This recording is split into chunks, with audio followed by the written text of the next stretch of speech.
பிரியமானவர்களே, அன்பர் இயேசுவின் நாமத்தில் வாழ்த்துக்கள்.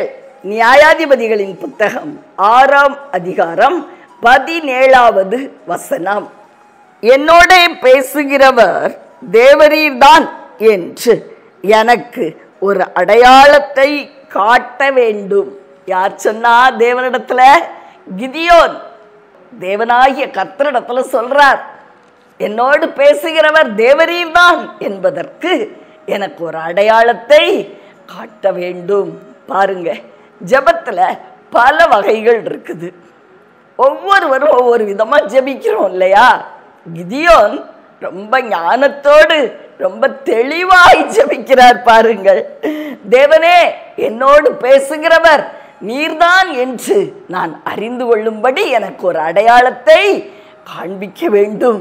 ஏன்னா தேவன் பேசினா தோல்வி வராது இல்லையா? அதுக்காக தான் கிதியோன் அவ்வளவு ஞானமாய் ஜெபிக்கிறார். பிரியமானவர்களே, ஆரம்ப நாட்கள்ல நான் கூட அனுபவம் இல்லாத நாட்கள்ல பொல்லாத பிசாசின் வஞ்சனையினால நான் நிறைய தடவை ஏமாற்றப்பட்டு இருக்கிறேன். ஜெப வேளையில கூட இயேசுவை போல ஒரு விசை அவன் காட்சி அளித்தான். அதற்கு பின்பதாக நான் ஒரு வரம் கேட்டேன் தேவனிடத்துல. தேவனே, என்னுடைய வாழ்க்கையிலையும் சரி, என்னுடைய சந்ததிகளுடைய வாழ்க்கையிலையும் சரி, ஒருபோதும் பொல்லாத பிசாசு உங்களை போல தோற்றத்துல கடந்து வர அனுமதிக்க கூடாதப்பா என்று சொல்லி அதை ஒரு வரமாகவே கேட்டுவிட்டேன். பிரியமானவர்களே, யெப்தா என்று ஒரு தேவ மனுஷனை நம்ம நியாயாதிபதிகளின் புத்தகத்துல பார்க்கிறோம். அந்த யெப்தா தேவனிடத்துல எப்படி ஜெபித்தார்?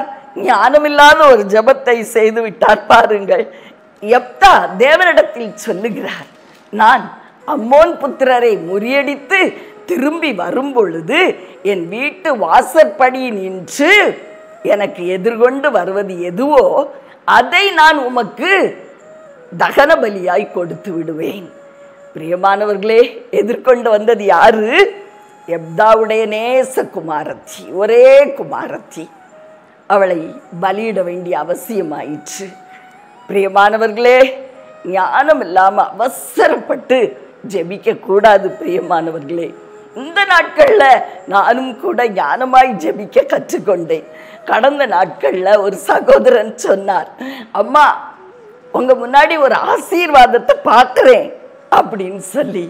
நான் சொன்னேன், தம்பி, ஆசீர்வாதத்தை நான் கண்ணால பார்க்கிறேனா அல்லது என் கையில வாங்குறேனா?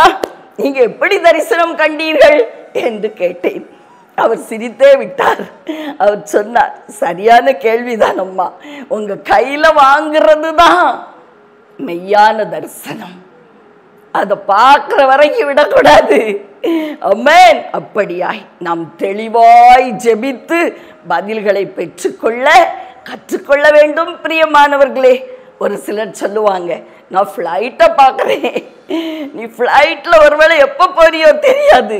நீ ஃப்ளைட்டில் ஏறி அந்த வேலை ஸ்தலத்தை சென்று அடையும் வரைக்கும் அப்படி ஒரு காட்சியை தேவன் காட்டு வரைக்கும் விடக்கூடாது.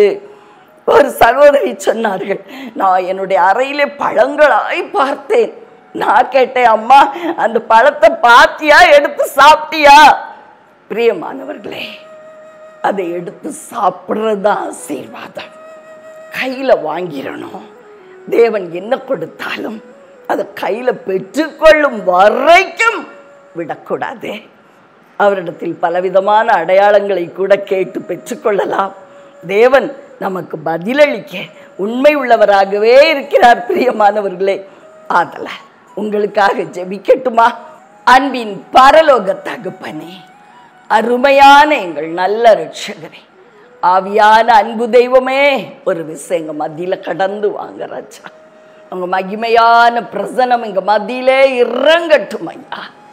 கிதியோனை போல நாங்களும் ஞானமாய் ஜெபித்து சில அடையாளங்களை கூட உம்மிடத்தில் இருந்து கேட்பது தவறல்ல ராஜா. தெளிவுள்ள புத்தி உள்ளவர்களாய் ஜெபத்தில் நாங்கள் விழிப்பாய் இருக்க எங்களுக்கு கிருபை செய்யும். இயேசுவின் நாமத்தில் பிதாவே, ஆமென், ஆமென்.